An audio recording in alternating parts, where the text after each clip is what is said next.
Toute forme ou manifestation physique a son origine dans le monde invisible.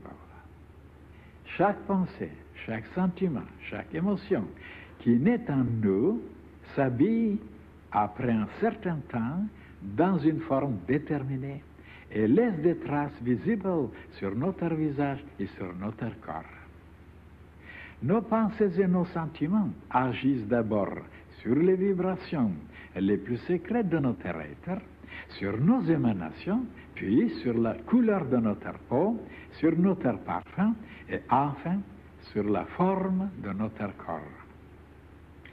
C'est ainsi que notre corps actuel a été formé et déterminé par nos anciennes existences. Le disciple, qui sait qu'il est le sculpteur de son corps, travaille par ses pensées et ses sentiments à faire de lui un temple aux formes et aux proportions harmonieuses.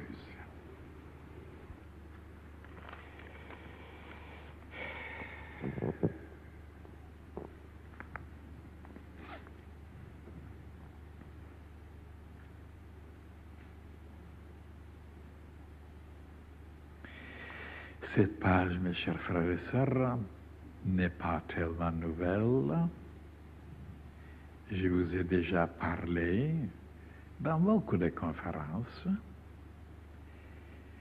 que ce qui est visible, ce qui est matériel, palpable, c'est une formation seulement. C'est une carapace, c'est une concrétisation de d'autres forces, d'autres éléments, d'autres substances invisibles, impalpables. Et voilà que cette vérité n'est pas connue. La science n'y croit pas.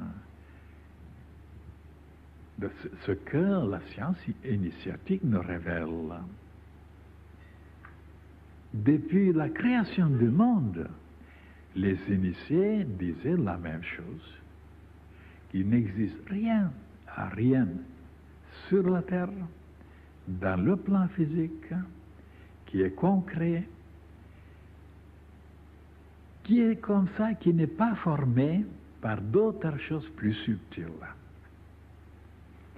Et comme la science, jusqu'à présent, ne croyait pas à ça, et maintenant, peut-être, elle fait quelques changements, elle se déplace, mais dans le passé, et plusieurs siècles, elle pensait que tout ce qui est subtil, invisible, comme nos pensées, nos sentiments, et même ce qu'on appelle l'âme ou l'esprit, mais c'était des sécrétions, c'était des formations, c'était des émanations, des productions de la matière, du corps physique. C'était tout le contraire. Et voilà que de croire maintenant à une philosophie pareille, oh là là, les conséquences sont désastreuses. Et les philosophes, les penseurs, les écrivains n'ont pas vu ça, qu'à la longue, il y aura des choses, des perturbations, il y aura des événements catastrophiques, il y aura des choses mais alors, tellement abracadabrantes. Ils n'ont pas vu ça, ils n'ont pas prévu. D'ailleurs, je vous ai parlé dans le passé que même pour eux-mêmes, qu'est-ce qu'ils sont eux-mêmes? Ben, c'est le corps physique. Et alors, je vous ai expliqué qu'en s'identifiant avec le corps physique, et étant donné que le corps physique n'est pas immortel, n'est pas solide, n'est pas parfait, il a des fermentations, des oxydations, ainsi de suite, alors l'homme subit les mêmes répercussions, les mêmes dislocations, les mêmes faiblesses, parce qu'il se lie, s'identifie avec le corps physique. Et ça aussi, ils n'ont pas compris, ils n'ont pas vu les penseurs et ceux qui dirigent l'humanité.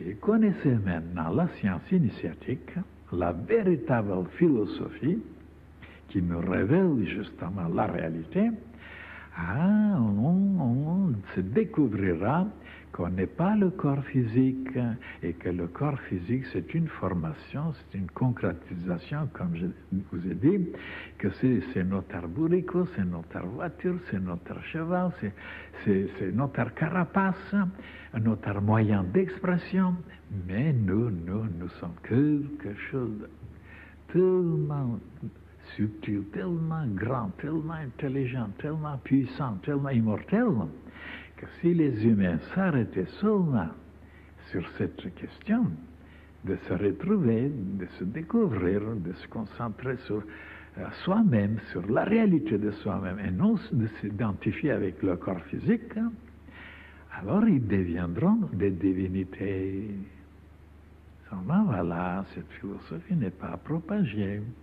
Et c'est pour cette raison les humains deviennent de plus en plus vulnérables, de plus en plus chétifs, de plus en plus maladifs, et ils s'oxydent. Alors, c'est dommage de ne pas connaître la vraie philosophie. Et dans notre renseignement, on vous a donné des méthodes, des moyens, des formules, comment travailler, comment se lier, comment se retrouver. Même il y a un livre là-dessus, Jnana Yoga, que ça veut dire en sanskrit de se connaître. Comme d'ailleurs déjà en Grèce, à Delphes, il y avait cette inscription, que je vous ai parlé là-dessus aussi, connais-toi toi-même. Et même, je vous ai expliqué que les humains ne s'arrêtaient pas sur cette répétition. Pourquoi les initiés, les sages, en Grèce ancienne, et il a insisté, connais-toi, toi-même, et tu connaîtras tout l'univers. Et maintenant, si vous posez la question à quelqu'un, est-ce que tu te connais? Oh, bien sûr, il dit, je me connais. Il connaît ses faiblesses, ses vices, ses maladies, il connaît quelques petites vertus, mais c'était pas ça que les initiés entendaient. C'est pas ça l'être humain. Toi-même, ça veut dire, ce que tu connais, c'est pas toi-même, c'est la personnalité, c'est le corps physique, c'est l'animalité. Tu es une divinité, tu es une quintessence, tu es une flamme, tu es une étincelle. Tu n'es pas ce que tu penses, donc on ne se connaît pas.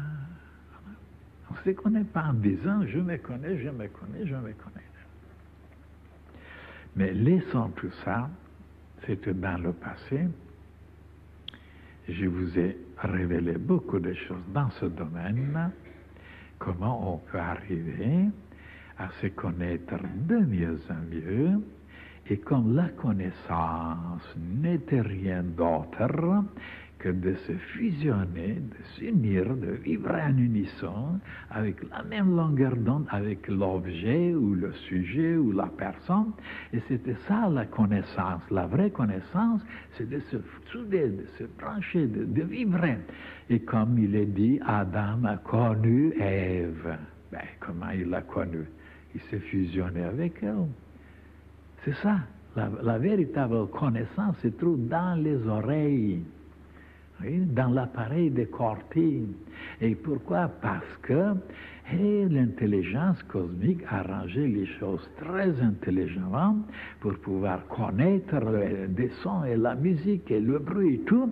Alors là, il faut que certaines touches vibrent, certaines cordes qui sont là placées dans les oreilles, qui vibrent en unisson avec la même longueur d'onde, et on connaît ça, on prend connaissance, qu'est-ce que c'est ce son, qu'est-ce que c'est cette musique. Autrement, si vous n'arrivez pas à vibrer en unisson, vous n'avez pas la connaissance.